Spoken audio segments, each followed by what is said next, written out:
Hello again, everyone, and welcome to another episode of This Week in the World of Football. This is episode number 278 for January 10th, 2023. I'm your host, Randy Snow. On today's show, the 15 modern-day finalists for the Pro Football Hall of Fame class of 2023 are announced. The College Football Hall of Fame class of 2023 is also announced, and the Georgia Bulldogs are national champions for the second year in a row. In this week's history lesson, we answer the question, what exactly is an Oklahoma Sooner?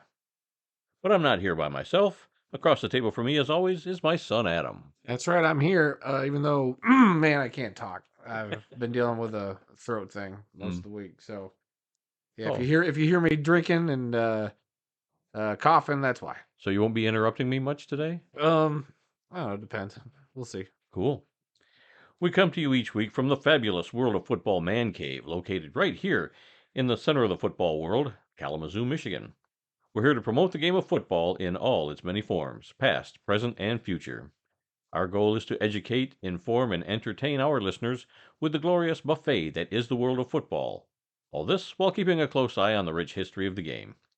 Thanks for checking out our podcast. We'd love to get your feedback on one of our many platforms: Apple Podcasts, SoundCloud, Stitcher, TuneIn, Spotify, iHeartRadio, and YouTube, where we post the entire audio portion of this show, as well as other selected videos.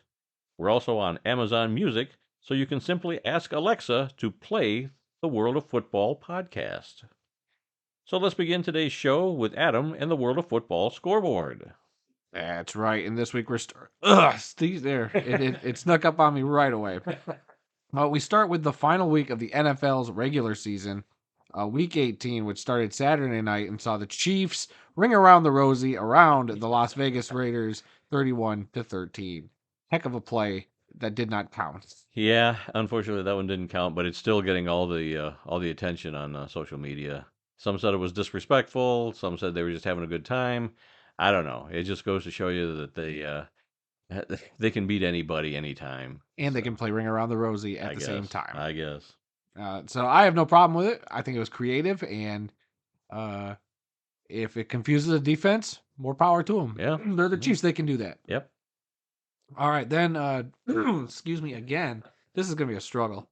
Let me just crack open a cold one here and take a swig of that sweet nectar.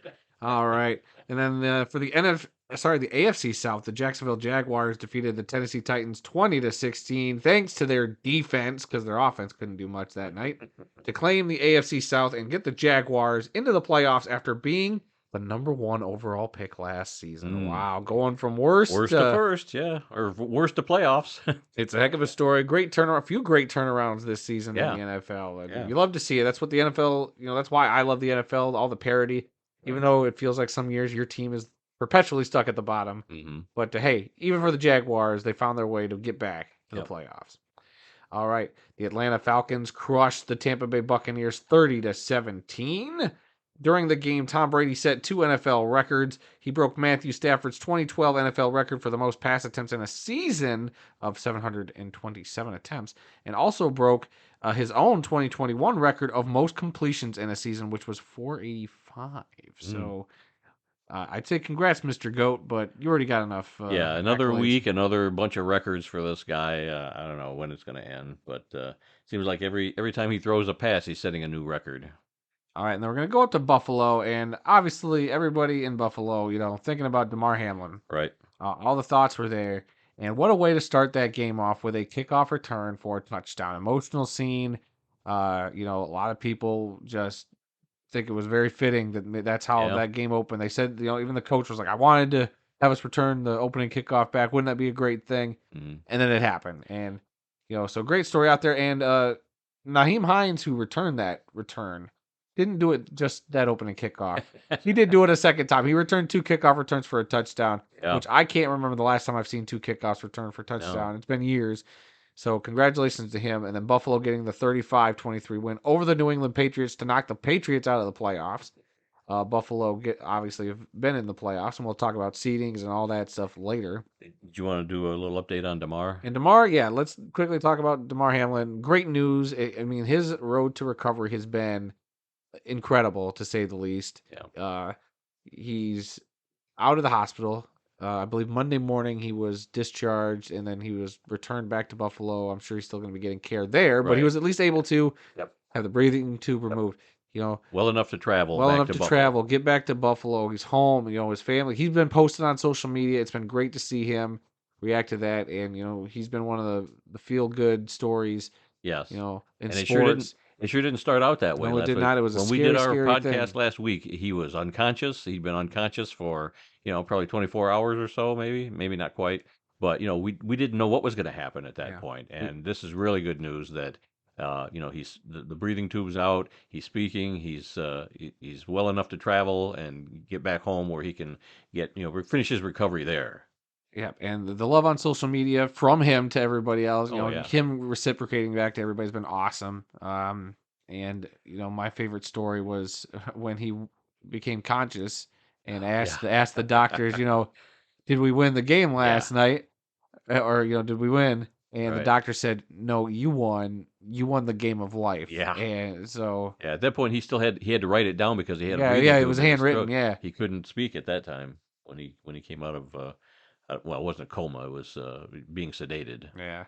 So So just a great story ending to that. I mean, it's not over with yet, no, far but from over. But I mean, the fact that he's on social media and yes, he's you know reaching out to everybody is a yep. great thing. FaceTiming with his teammates. FaceTiming with his team is great. You know, and I think that Buffalo team, uh, you know, rallying around that right now is pretty special. And the Cincinnati fan base too, who rallied around him and Right. you know showed a lot of that support too. So And his charity was over $8 million last oh, last eight time I million, heard. dang, Yeah, it was four, then it was five or six, and last I heard it was over $8 million. People donating to his charity, which he only wanted what a couple $2,500. $2,500 is what his goal was. And after this happened, people came through, Yeah. and I bet a lot of those were Buffalo fans Just and goes to show you that you know Cincinnati there's fans. greater things out there than sports Yeah. themselves. As much as we love them and they are great, that you have to take a step back and go, you know, life is the thing that we need to, Right. you know, focus on. And I'm glad that he's got his life and that, you know, thanks to those the medical staff there are the people that need to be praised. I believe they got a big ovation there in Buffalo when Oh yeah. they played in Orchard Park there Yep. on Sunday. I got some game balls and whatever too. But Yeah. but yeah, that's why they're there. So great stuff in Hopefully, Buffalo. they don't have to do it again anytime All right. soon. But it's nice to know that there are people there just for that sort of situation, and they know what they're doing. And yeah, and that you know everybody in the league and around you know anybody in sports now, I think is going to be holding that medical staff you know to a higher you know they're going to be looking at them a lot differently and respecting them a lot more. Right. And except for one case which we will get to later Yeah. on. Yeah. Moving on in the NFC North, the Chicago Bears fell to the Minnesota Vikings 29-13. And the Bears awaiting what happened with the Houston Texans to figure out about that number one draft pick, and we'll get to that in a second. The Cincinnati Bengals defeated the Baltimore Ravens 27-16. Then the Indianapolis Colts fell to the Houston Texans 32-31. How about the Texans getting a win, which secures the number one pick for the Chicago Bears? If you're Houston, Wow. why? But I'll tell you Well, why. you're out there to win games. You are out there to win You're games, not there but to lose to get a better draft pick. my theory is head coach Lovie Smith knew he was getting fired and just said, to heck with you guys. I'm going to cost you the first round pick. We're going for Well, two. And it's if I get it, I screw you over. If I don't, guess what? You still get the number one pick. Yep. And they got it, and they won the game and cost them the pick. And I won't say that cost him his job, but he was a scapegoat all season. Well, they fired him right after the game, so they didn't even wait for the next day. So I think they knew they were they going to flew fire home him. from Indianapolis, and the moment they got off the plane, he go to the office, got fired. So he was a scapegoat from the get go, which is unfortunate, you know. Yeah, it is. But you know they're a young team, and now with the number two pick, there's a lot of places they could go drafting a quarterback most likely. So we'll see what the Texans do. Then the Miami Dolphins secured their playoff spot by defeating the Jets 11-6. Now this was 9-6, but I believe at the very end of the game they ended up getting a safety there Mm. because there was like a few seconds left. I think they kicked that game winner. Mm. But Yeah, so heartbreaking for the Jets, but for the Dolphins, see you in the playoffs, and we'll see if Tua is able to get out of concussion protocol by Yeah, this weekend. I'm I don't not sure know. he's going to be able to. I kind of doubt it, but I don't know. Yeah. We'll see. All right. See, the Carolina Panthers came out with a win over the New Orleans Saints at the end of regulation, 10-7. Mm. A very close game that one Yep. was. And then the Pittsburgh Steelers defeated the Cleveland Browns 28-14. Now, this game was interesting because the Steelers were waiting on the results of that Dolphins game, and I believe by the Dolphins winning, that eliminated the Steelers. So I was watching that game live, and the moment that happened, when they saw that the Jets were winning, you could just see the Steelers fans start kind of leaving, even Mm. though the Steelers were up and there's still time left. But a big note from this game, though, I mean, the bright side is under Mike Tomlin, this team has not had a losing record. 16 years. Heck of a Yeah. job Mike Tomlin has Yep. done. Finished 9-8 this year. 9-8. Still a winning record. Missing the playoffs, though, unfortunately. But I mean, you can almost just now bet every year that the Steelers, under Mike Tomlin at least, they're going to have a winning record. One way or another, they're going to scratch and claw their way to above 500. Is there another coach in the NFL that's been around for 16 years? He's the only one Bill I can think Belichick's of. been around for Well, okay, 20 there you something go. years. Yep. He's But been around a while. they are few and far between, the guys that can really stick with a team.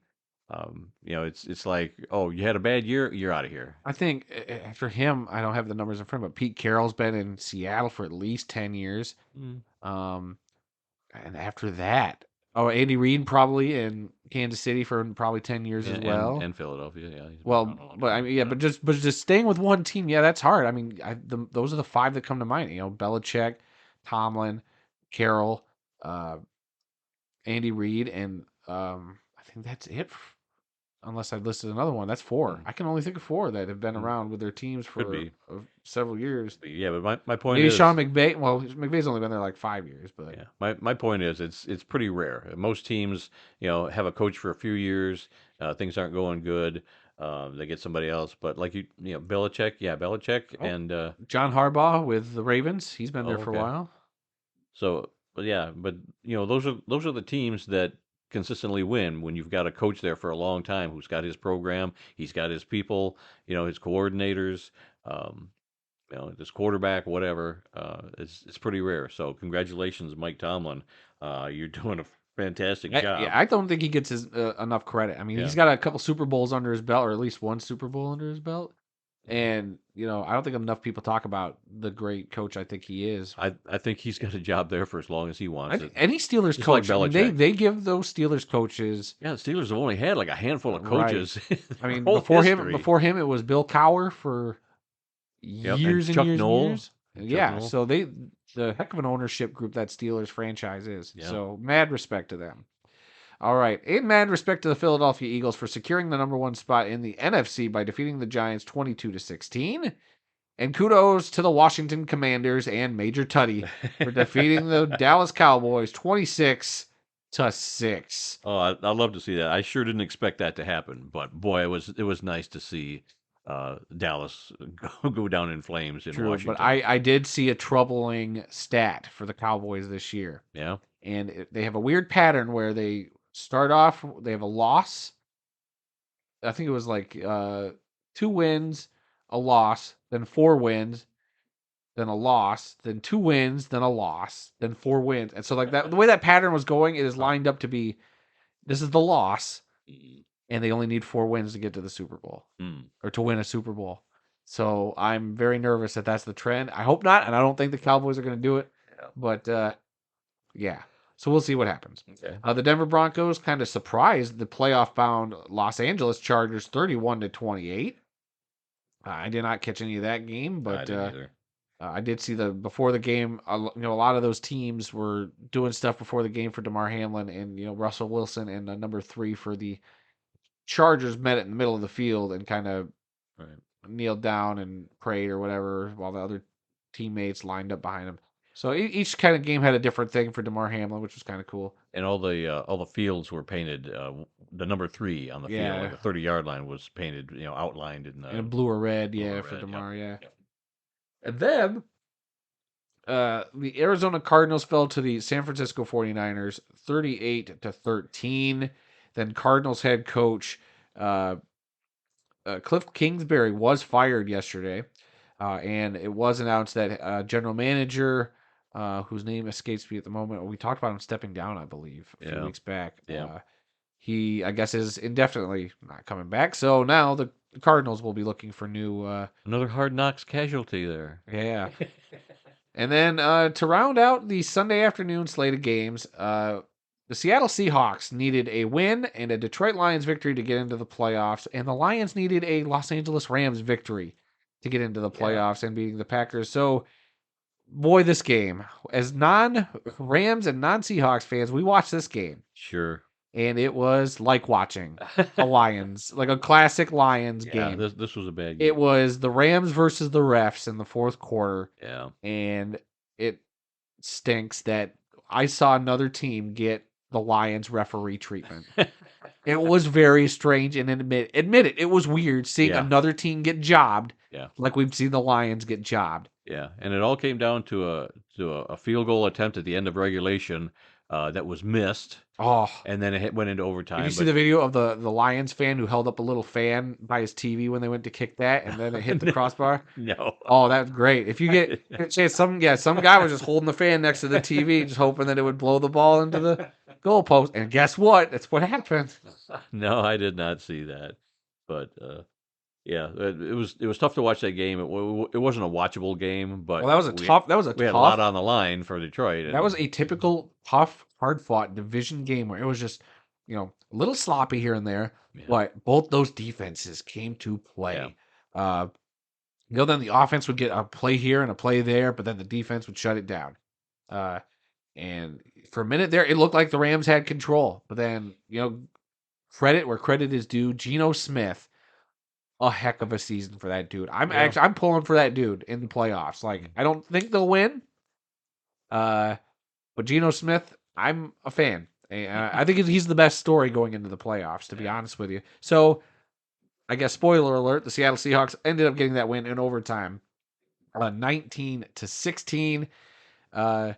Very fitting that the clinching interception at the end was intercepted by former Detroit Lion Quandre Diggs. Yeah.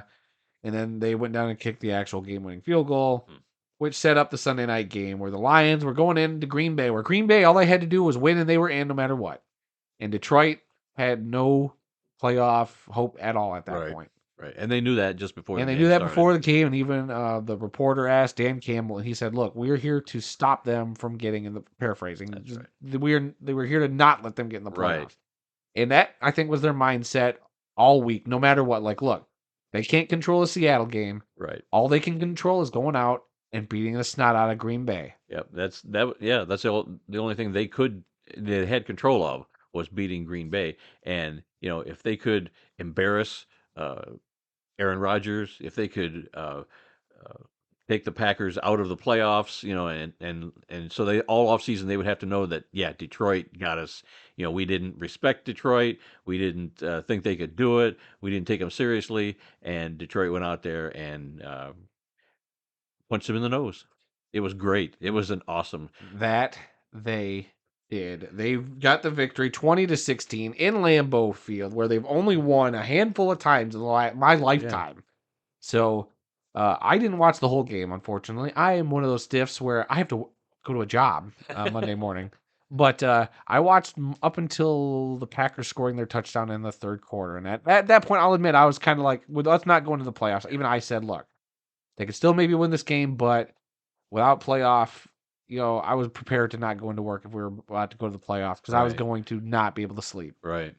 So after that, though, the Lions showed up. They wanted it more than the Packers there at the end of the game. And I think that's where the Dan Campbell factor comes in, is that, you go back to his crazy opening press conference where he's talking about, you're going to knock us down, and on our way back up, we're going to take a kneecap, and we all kind of, some people laughed, some people joked. Right. Some of us were like, uh-oh, we just hired a crazy person. And the results are there. Yeah. They did exactly what Dan Campbell said they were going to do. And I have been on the record as saying I have been a 1 foot in, 1 foot out with Dan Campbell. I am now 1 foot in and half my other foot in the full. I want to give him one more year, Yeah. but it's hard to not be a fan of Dan Campbell and the job he's done. And it's hard to argue results. Yeah. They came out with that win. They played to win that game, Yep. going They for sure it on did. 4th down multiple times, Yep. doing plays that you might not have done in a situation had you had the playoffs on the line. Actually, maybe the Lions still would have done it even if the playoffs were on the line. The little flea flicker that got called back, Yep. uh, the lateral from Yep. Amon-Ra St. Amon-Ra Brown. St. Brown to DeAndre Swift on a long 2nd and 17 to get within 3rd and manageable was a gutsy call that could have been real bad. And then to go for it on 4th down to ice the game instead of kicking a With a field short goal. pass, not they needed a yard and a half, and Yeah. they didn't run it. They threw They it. threw a 5-6 yard Yep. bullet, Yep. but they could have kicked the field goal with a minute and change left and given Aaron Rodgers the ball back with you don't 7 wanna do that. seconds. You don't want to do that. And I think Dan Campbell has learned. Like, look, if he's going to go down and score a touchdown, we're going to make it hard on him. And that's what's harder than just not giving him the ball back. Yeah. And that's what they did. They didn't give him the ball back. Yep. And I don't know if the Packers were prepared for that. I don't think they were. And it showed. And then we alluded to it earlier. I alluded to it. I think just the mental pressure on the Packers. I mean, one player shoving a Lions training staff member. Yep. What are you thinking? Like, it was just baffling to watch. There was a couple of weird, bizarre things that Packers players were doing that was just like, usually the Packers are the buttoned up, ready to go kind of team. And it's the Lions that are shooting themselves in the foot. The Lions shot themselves in the foot a little bit in the first half, but at the end of the game, when the game was on the line, this was not the typical Lions team we would see where they'd shoot themselves in the foot at the end of the game and cost themselves the game. It was the Lions controlling the end of that game, picking off Aaron Rodgers, Kirby Joseph for the 3rd time this year. Heck of a job by him. Rookie Kirby Joseph. Only Brian Urlacher had the same amount of interceptions on Aaron Rodgers in his career. 3 in Urlacher's career on Aaron Rodgers. And you know what? Kirby's a rookie. He did that in 1 season.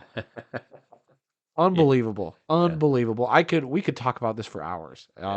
Well, like you were saying, the one player, I forget his name, shoved the Quay Williams, I think. Yeah, but he shoved the he medical staff he guy. Even deleted his Twitter after his apology. Yeah, and then but then right after that, another player came over and like walked up to the medical staff guy and like shoved him with his chest, behind it. Nobody said anything about that. Right. And I hope that guy gets fined too. Yeah. And like you said, it wasn't the typical Lions anymore, but it was not the typical Packers either, because so many experts, and I'm using air quotes here, they all picked Green Bay. And I kind of got that. Green Bay has always had Detroit's number. It's a like, dome team going to the outdoor cold. That narrative. Yep. You don't bet against Rodgers in Lambeau in January with the playoffs on the line. Like Brady. You do not count him out. Late in the season when the playoffs are on the line, he's going to find a way, no matter how bad of a season he's having. But yeah, Detroit really was not the same old team. They have won 8 out of their last 10 games. So I just knew, and we both knew, that Detroit had a chance. And usually you go into a game like that, you go, Detroit's got no chance. I knew that this team had a chance to beat the Packers, win this game, and keep them out of the playoffs. And they did. It was so satisfying to watch that. I sat there the whole time. The first half was terrible, and I blamed it on my shirt. I wasn't going to say anything about your stupid shirt. I was not wearing a Lions shirt. I was wearing a College Football Hall of Fame shirt. And I remember another game this season when I wore that shirt, and they lost really bad. And I didn't even realize it. But at halftime, I said, I got to change this shirt. So I changed my shirt, and I put on my Alex Karras Pro Football Hall of Fame shirt. And right after that, what happened? They had that flea flicker. That got called back. But it got called back. But then they still went down and scored after that. But yeah, the whole second half after that was great. And so you're welcome for me changing my shirt at halftime. So silly. Absolutely silly.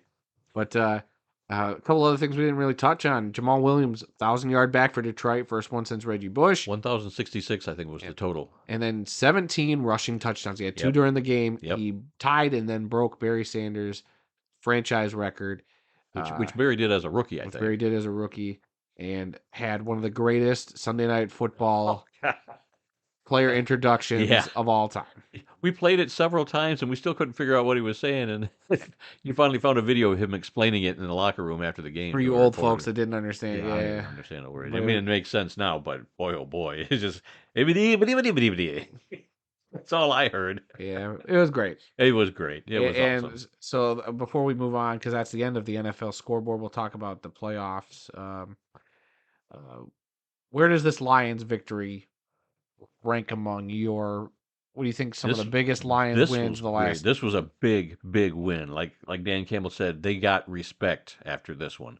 Nobody saw this coming. Fans did. Lions fans did. They knew this wasn't the same old Lions. And to sit there and watch them do that to Aaron Rodgers, it's one thing if you're beating their backup, when they've already got the playoffs wrapped up, and so they're playing their second string guys or whatever. No, this was Aaron Rodgers supposedly at the top of his game, but he wasn't. They've had a rough season just like we did. Both teams were 8-8. We both were having so-so seasons, but I think we were really coming on strong. Both teams were hot at the end of the season. Yep. Green Bay had won 4 straight going into that game. The Lions, obviously, we talked about it. 8 out of their last, at that point, 7 of their last 9. Right. So both teams were coming in hot. Yep. So I will remember this game for a long time. This was just awesome. It did have a playoff atmosphere to it, which is something we haven't had in a long time. And to feel like we could win it was also special. Yeah. So I kept saying this was our Super Bowl this year to win the season, to have a winning record. Yeah. To beat the Packers we've and keep the Packers out of the playoffs. That was 2 things that you never saw coming. I don't think we've ever been able to say that on this podcast, that the Lions have had a winning record on the podcast. I was trying to think, what is it? It's either 2016 or 2017. We started in 2017, I believe. The last time they had a winning record. Yeah. Last time they made the playoffs. So, yeah, it's it was just Or phenomenal. did we start in 2016? I don't remember when we started this show. We've been doing this forever. We started in 2017. Whatever. My brain's mush. But yeah, so let's run down real quick the playoff matchups, and then you can give me your quick thoughts as we go through those.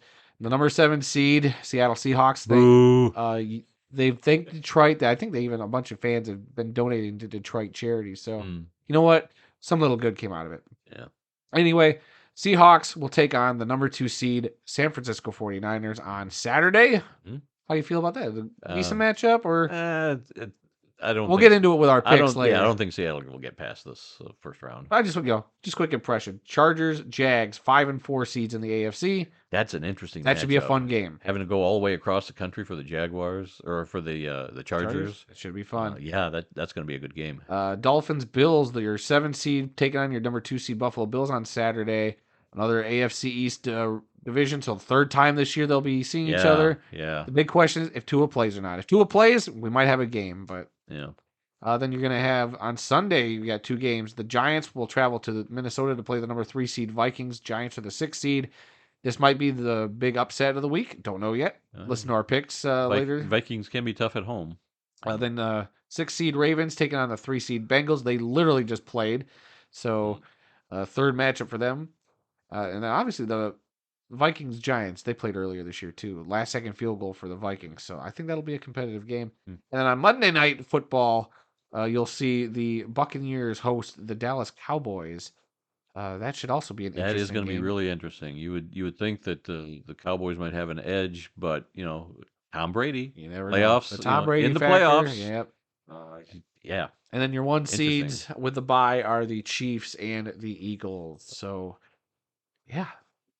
We're in the thick of the playoffs, and so was college. We'll only have 6 scores in the NFL next week. So was college football in the midst of their playoffs. Well, actually, they crowned a champion last night, but they weren't the only ones who crowned a champion this weekend. So we're going to throw it over to Randy and the college scores. Yeah, 2 days, 2 national champions crowned. On Sunday, it was the FCS championship game between the number 1 ranked South Dakota State Jackrabbits. Defeating the number 3 ranked North Dakota State Bisons by the score of 45-21. This game took place in Frisco, Texas, where it normally does. This was the first ever title for South Dakota State. Good for them. Congratulations. And it was the first ever defeat in a title game for North Dakota State, who has won a total of 9 FCS titles over the years. Man, they've just been a real powerhouse in the FCS level, and they never lost a championship game when they got to it until this year. So congratulations to the South Dakota State Jackrabbits. I got to get one of their helmets. That that rabbit head logo on their helmet was kind of cool. I don't know if I can find one or not, but yeah, that was interesting. Okay, and then Monday night, last night, it was the FBS championship game, the game that everybody was looking for, and it turned out to be not much of a game. Oh my God. I think the first 5 minutes might have been the most competitive it got Right, yeah, it was 10-7, at one point. and And Georgia then, was up, and then after that, yeah, but I just remember when they started playing, I turned to you and I said, the Georgia players just look bigger. yeah, And you couldn't believe the size comparison. they just looked bigger, and it was no contest after a Yeah. while. I mean, Georgia had their number. Georgia was doing everything in their power to win that game. Benson, Stetson Bennett. Bennett, he looked great. Oh He yeah, threw some dimes. he's going to be playing in Houston next year with the number 2 pick. I'll bet. He is coming. I saw somebody say he's coming back for his 9th season. I don't. Think I so. don't know. I thought he'd already Declaring? declared for the draft. I can't remember. He's won 2 national championships. Back-to-back national championships. He He's was, a walk-on. He's a great walk-on, story. Yep. So, heck of a game for him. He got a send-off there at the end of the game. They pulled him early, and he got a nice ovation. But that final score, 65-7 in a national championship game.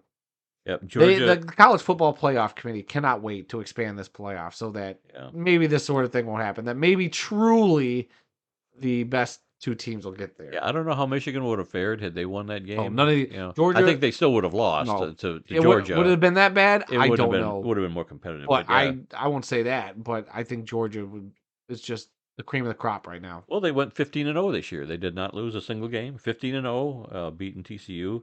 And yeah, like you said, 2-time national champion. 65-7. I mean, shutting them out for 3 quarters, and just so many long plays. Long runs, long passes. Man, they just TCU could not stop them. I'm shocked by it. I thought TCU would at least give them a fun, energetic game. I was looking for a tight game that was going to go right down to the wire, but man, oh man, that did not happen. It's like they didn't even get off the bus. And it was at SoFi Stadium in Los Angeles, and they showed at one point it was raining outside, but the rain was coming into the stadium because it's all open. It's got a roof over it, but the sides are wide open. There's no doors because it was designed to be like get that sea breeze to cool off everybody in there. But instead, the TCU fans were getting drenched from the rain outside inside the stadium. Well, this was the second straight title for Georgia, and the last time that happened was in 2011 and 2012 when Alabama won back-to-back titles. It's also the biggest margin of victory in a BCS or playoff system history. So, yeah, wow, this is that was a snoozer. I mean, if you're a Georgia fan, you were I'm sure screaming and hollering and just Texas enjoying fan, yourself. the nightmare wouldn't end. TCU fan, wanted it over. Yep. But if you're a regular fan like me, I was kind of watching, and I looked down at my phone, and I felt like the moment I looked down at my phone real quick and looked back up, Georgia scored another touch. I'm like, what's the score? Good Lord. It just didn't stop. Yeah, I was flipping through channels during the game also, and I'd go away for a minute or two, and I'd come back, another touchdown got scored, and I missed it. And I'd go, I'd flipping around again because You have that bad habit of flipping around during a game, and I hate it. Well, so because much. it wasn't entertaining to me. It was just a big beatdown, and I didn't want to watch a beatdown, so I was looking for other things to watch. But yeah, those are the only 2 Married with games Children for the 4,000th time. If that had been on, I'd have been watching that. But it wasn't. That'll be on tonight. Okay, so that's it for this week's World of Football scoreboard. You had the NFL and you had 2 big college championship games. So and it still somehow took us a half hour to get through. All that's left now for this year is a handful of like the Hula Bowl is this weekend, the Senior Bowl, and a few other college all-star bowl games. Yeah, it'll be very slim up until the start of the XFL. Yeah. So. Yep. All right. So let's go on to some NFL news. So far, there are 5 teams right now that are looking for new head coaches. Got the Broncos, the Cardinals, the Panthers, the Texans, and the Colts. And there's rumors that maybe Sean McVay might not be coming back Right? next Yeah, year. we're waiting So eagerly to see if yeah, that breaking news ever comes. So I I don't know. Do you think he's going to come back? if there's smoke, there's fire, and we've been hearing it from all the NFL, people out there, the pundits and whatnot. Well, I think there's a chance maybe he does step down for you know, whatever reason. Maybe he's burned out or what. I don't know. he lured Matthew Stafford away from Detroit 2 years ago, and they won a Super Bowl. And now this year, Stafford gets hurt. They have a terrible season. If he's gone, Stafford's planning to come back next year. If Stafford were not coming back, I would say that maybe McVay wouldn't want to go through another rebuilding thing. But if Stafford's going to come back, Stafford's going to be there like, hey, the guy that signed me isn't here anymore. Now I got to deal with this coach. Well, I So that's I not don't know. very I good think for it depend. I Stafford. think it will depend. They did sign Stafford to that contract.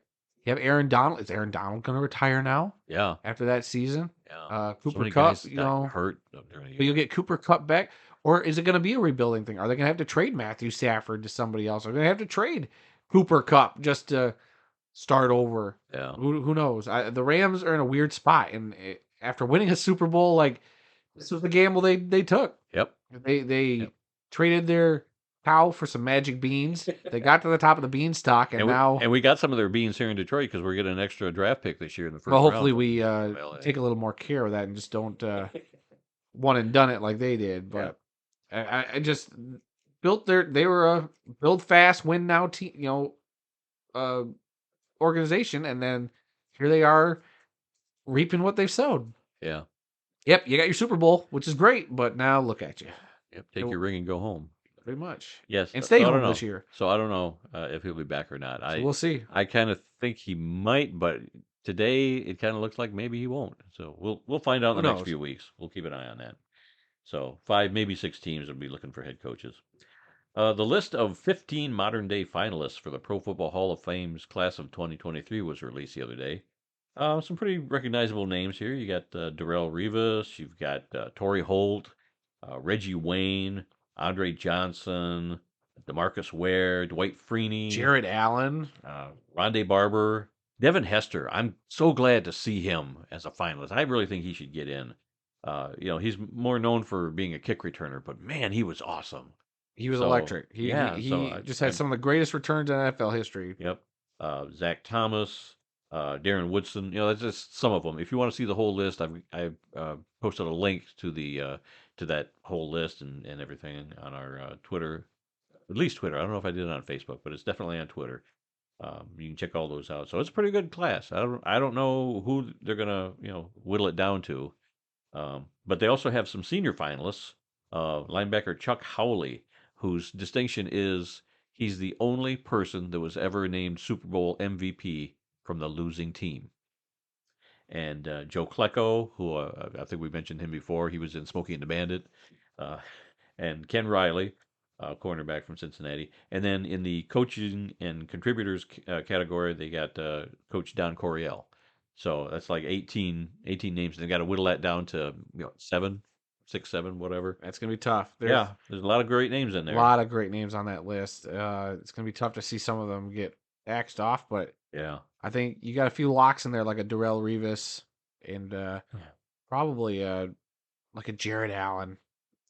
Probably. I could see them waiting on Andre Johnson, as great as he was when he played. I could see them waiting on him. Hmm. Reggie Wayne, maybe, maybe not. Torrey Holt might be a lock just because of the greatest show on turf factor. Mhm. So we'll see. There's a lot of stuff. I would hate to be on that committee. Yeah. Yeah, and then in college news, the College Football Hall of Fame class of 23 was announced. This is not finalists. These are the guys that are going into the College Football Hall of Fame. And one of the names already, Dwight Freeney. So he's already a finalist for the NFL, and he's going into the College Football Hall of Fame. Then you had other names like Reggie Bush and Michael Bishop, who played for the Grand Rapids Rampage, and he played for the Toronto Argonauts. Played for the New England Patriots. I think he also played for the Saskatchewan Roughriders. I mean, he's been all over the place. Been all over the place from Kansas And State. Yeah. I got to interview him many times. We went to Canada and we watched him play one time at the Sky Dome when it was still the venue, and we talked to him after the game, and and I actually interviewed him the day before at their training camp, or training facility in Mississauga. So yeah, we're very familiar with Michael Bishop. Um, a lot of names on this list. A lot of them I don't quite recognize. Well, Tim Tebow was on the list also. Troy Vincent, Brian Westbrook, D'Angelo Williams, the running back from Memphis. Luke Kuechly. Yeah, yeah. We remember how we wanted D'Angelo Williams to come to Detroit so bad because we saw him play in the Motor City Bowl, and Yeah. I'm like, man, we need that guy bad. Never happened. But then there are also some coaching candidates too that are going into the College Football Hall of Fame. Monty Cater, who I'm not familiar with, Paul Johnson, Roy Kramer, and Mark Richt. So yeah, a nice big class of that too. They're actually going to be formally inducted in next December, I think. Um, they have a dinner, and I think it's been in Las Vegas the last couple of years. But again, if you want to check out more on those, I've posted something on our Facebook and Twitter pages with all the individuals. All right, Arena Football TV on YouTube. They posted a game this week, and it was a game from the 2003 season. The Indiana Firebirds at the Chicago Rush, and Ray Bentley was in the booth for that one, a local Michigan guy. I feel like those games were always entertaining. Rush Firebird games. They had Yeah, a rivalry because they were they just, did. I won't say they were just down the highway from each other, but I mean, was it like a stone's throw away? Right. They were Yeah. pretty close. Yep. So Yep. And Chicago and Grand Rapids did too, and a lot of teams because of their close proximity had some great rivalries, and this was another one. So check that out on Arena Football TV on YouTube. Okay, today's birthdays and anniversaries for January 10th. Uh, guard and tackle Tarzan Taylor. What a great name. His first name was John, but they called him Tarzan for whatever reason. Born on this date in 1895, and he died in 1971 at the age of 76. He played college football at Ohio State and played in the NFL for the Chicago Staleys in 1921, the Canton Bulldogs in 1922, and in a rival league to the NFL, the American Football League back then, the Brooklyn Lions slash Horsemen in 1926. They started out as the Brooklyn Lions, but they changed their name to the Brooklyn Horsemen because they had two of the four Horsemen of Notre Dame playing on their team. oh, So they changed their name to publicize that. Um, but he won two NFL titles, one with the Staleys and one with the Bulldogs, 21 and 22. Then he went on to become an assistant coach in the All America Football Conference with the Baltimore Colts in 1947, and he was an assistant coach with the Green Bay Packers from 1950 to 1952. So that's our birthday how for did today. he miss your nicknames list? I'd never heard of him before until recently. Ah, what a great Tarzan name. Taylor. Yeah, what a great name. Tarzan Taylor. All right, a couple of anniversaries today. Both of these things happened on the exact same day. Today in the same year. So, 1982, January 10th, The Catch, Joe Montana to Dwight Clark with 51 seconds remaining in the NFC Championship game. San Francisco beats the Dallas Cowboys 28-27. Everybody remembers The Catch. What an incredible highlight that has been. I Yeah, mean, it's been replayed so many times oh, that and you can that just that picture got you him to can the Super picture it Bowl. right now. You can just see it in your head listening to this. That highlight, it's just iconic. Yep. And on the same day, across the country, in the AFC Championship game, it was the Cincinnati Bengals defeating the San Diego Chargers 27-7 in Cincinnati. Now, what's unique about this game is at the time it was the coldest game ever played. There was a minus 32 wind chill. I remember this game distinctly because I was working at the Air National Guard base on that Sunday, and we were out on the flight line loading rockets onto airplanes and freezing our ass off. We couldn't get enough clothes on. No, the parkas, the sweaters, the thick gloves and the hats, and even the face coverings. It was just so brutal. And we'd come in from the flight line and we'd be in the shop and they'd have that game on TV and I'm like, how the hell are these guys playing football? You know, the temperature had to be pretty much the same in Battle Creek at that time. But just knowing that I was out in that weather and then coming in and watching guys play football in that same type of weather, I got a lot of respect for those players because there's no way I'd be there in like, I don't know if they were wearing short sleeves, but just a thin sleeve thing under their uniform or whatever. Oh my God, it was This just so brutal. this is Really why cold. you were a third string center in high school and you never had to wash your jersey at all.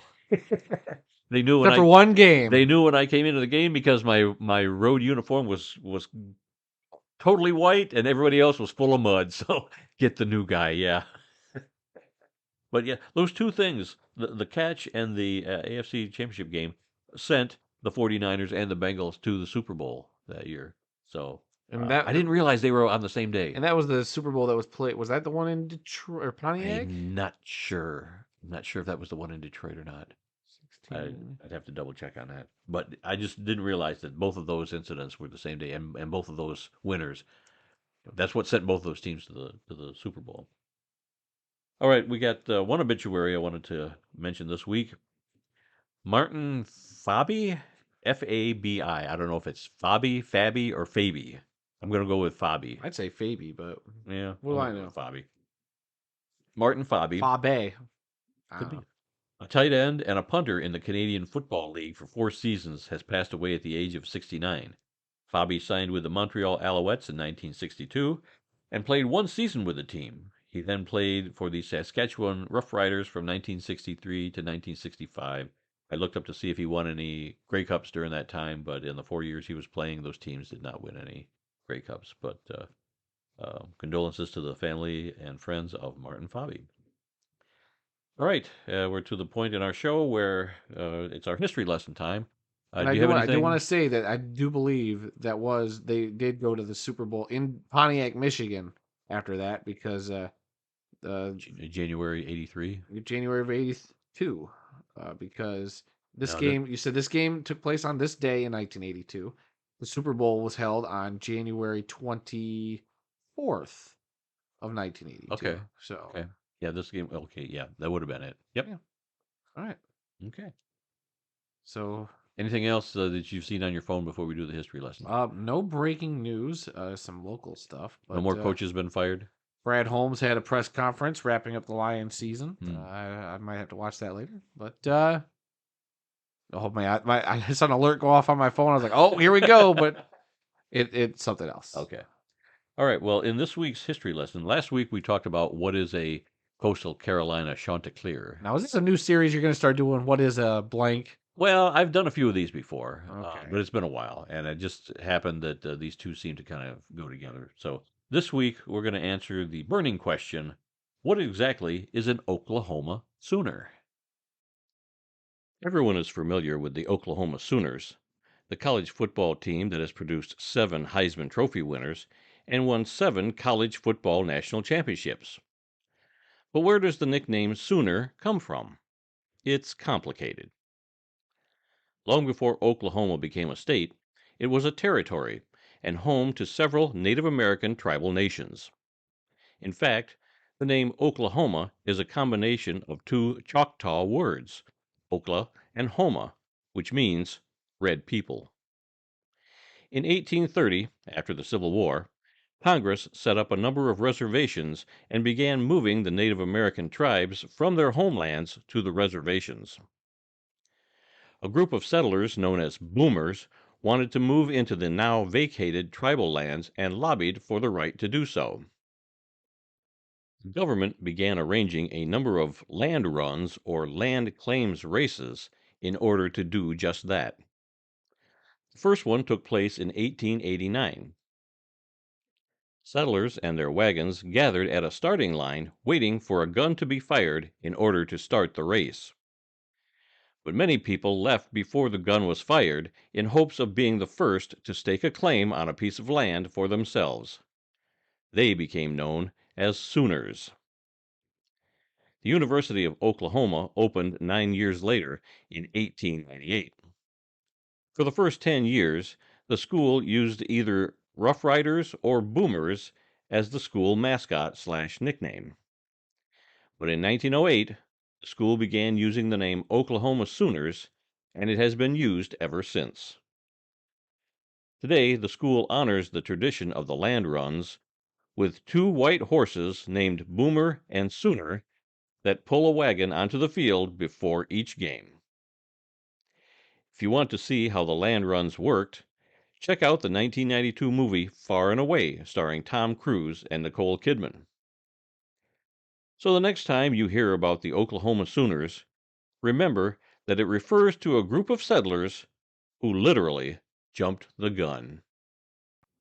All right. I don't think I've ever uh, heard one of your history lessons, and then while I'm posting the audio, you kind of give me a little few nuggets, while I'm posting in the audio, Yeah, I because we told just you. kind of record. I insert your clip, and then we keep recording. And this time, you told me a very dark, disturbing. We don't have to go into it, but Yeah, man, there's so much more to this. I can't believe you didn't even touch on some of it. yeah. Well, it's not a happy story. The So I was like, government we were having a moving. great conversation. Why are we recording this? And Yeah, you're like, oh, it's kind of dark and yeah. It's depressing. it's not a happy story. The government moved a bunch of Native American nations, tribal nations, off of their lands into reservations, and then they let settlers go out and settle that land, and they had these land. I'm not even sure. Can't How even to remember phrase what. it? Yeah, land rush or yeah, land runs or land claim races. So they just start at a starting point and they just shoot a gun and off everybody goes. So the Sooners are the ones that kind of cheated, jumped the gun, and the Boomers followed the rules and went out and eventually would go out west and stake their claim on a piece of land. So. Um, yeah, and everybody's familiar with Boomer and Sooner, the two white horses that pull the wagon, and so that's what they're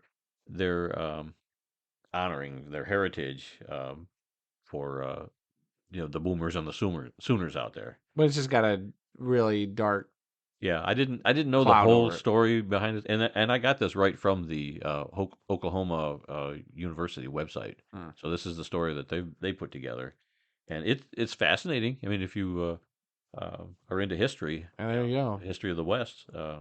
This is how it all comes about. But everybody knows the Oklahoma Sooners, but they think that a Sooner is a wagon. Well, that was a schooner, not a Sooner or a boomer. You're a boomer. I'm gonna tell you that right now. You're a boomer. So yeah, it's a very fascinating story, very fascinating and complicated Yeah. story. So Interesting. yep. All right, let's move on to our last thing this week, the upcoming events calendar. This weekend is Super Wild Card Weekend in the Got NFL. a You few got good six games. games, like two on Saturday, three on Sunday, and one on Monday night. Oh man, your wife is gonna hate watching all that football with you. Maybe I should send her to a hotel for the weekend. There you go. Her and the dogs. Her and her They'll have dogs. a great time. Let's see. Sunday, February 5th. Oh, everybody's looking forward to this. The Pro Bowl flag football game in Las I think it's Vegas. more of a morbid curiosity, if I might watch anything. it one time and then maybe never again. What if it's the most entertaining flag football you've ever watched? More entertaining than the Kansas City Chiefs doing a ring around the Rosie before they started a play and scored a Nothing's as touchdown? entertaining as that. No. Sunday, February 12th, Super Bowl 57 in Glendale, Arizona. And Saturday, February 18th, the XFL regular season begins. And we have something special planned in the coming weeks before the XFL season starts up. I'm looking forward to this. Video? A video exclusive where we're going to stake our claims for what teams we're going to root for this year. Okay. So be on the lookout for that. We're waiting for the hats and shirts are in the mail. Okay. So, All right. Anything else before we close out today's show? nope, still no breaking news in terms of McVay or any NFL Okay. stuff right now. Okay. Other than earlier today, the Ravens did sign linebacker Roquan Smith. They agreed on a 5-year contract for $100 million that included $45 million fully guaranteed. Wow. Very weird seeing that happen. Like Yeah, the day after the day after the season. season, and they're in the playoffs this Hmm. weekend. So very weird to see that signing That happen. is weird timing. You'd expect that sort of thing from the Washington Commanders, but Well, I wouldn't go that far. I just find that very odd that they're getting a signing like that. Mm. In season still technically, Yeah. or this far into the season. Very Yeah. weird. Okay, well, that's all the time we've got for this week. If you learned something during this podcast, which Adam did today, about the incredible amount of diversity that exists in the world of football, then we have done our job. Visit our website at theworldoffootball.com for news, links, upcoming events, original articles, videos, and more.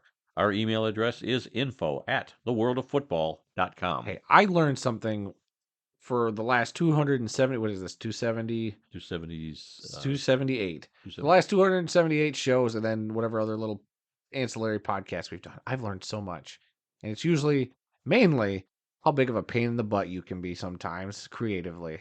Back at you, son. And with that, we ask you to like the World of Football on Facebook at TWOF Kalamazoo. And you can follow our Twitter. The address there is at TWOF Kalamazoo. New episodes of this podcast are posted on Tuesdays and are available on SoundCloud, Apple Podcasts, Stitcher, TuneIn, Spotify, iHeartRadio, and YouTube. And there's breaking news we'll get to in a second. Oh. You can search YouTube for the World of Football Kalamazoo, or use the handle youtube.com/the World of Football, and that's at the symbol. We are also on Amazon Music, so simply ask your Alexa device to play the World of Football podcast, please. Feel free to subscribe, rate, review, give us a like, leave us a comment, let us know what you think, and please come be a part of the football conversation. And if you're going to have a football conversation with somebody, talk about how the Commanders have just fired their offensive coordinator, Scott Turner, after 2 seasons in Washington. But Major Tuddy's still there, right? As of right now, Major Tuddy is still there. Okay. After good. 2 weeks, he has not been fired. Yeah, it's great that you can ask Alexa to play our podcast, but I wonder if Siri would do the same thing. I'll have to check that out. I don't know. You have an Apple device? Probably. I don't use Siri, though. You subscribe to your own podcast, so yeah, of course it'll play it. But we'll find out. And remember, folks, some people may love football more than we do, but nobody, and I mean nobody, loves more football than the two of us. Join us again next week. We'll do this all again. I'm Randy Snow. And I need a break. My throat's killing me after this. And we'll see you all next week.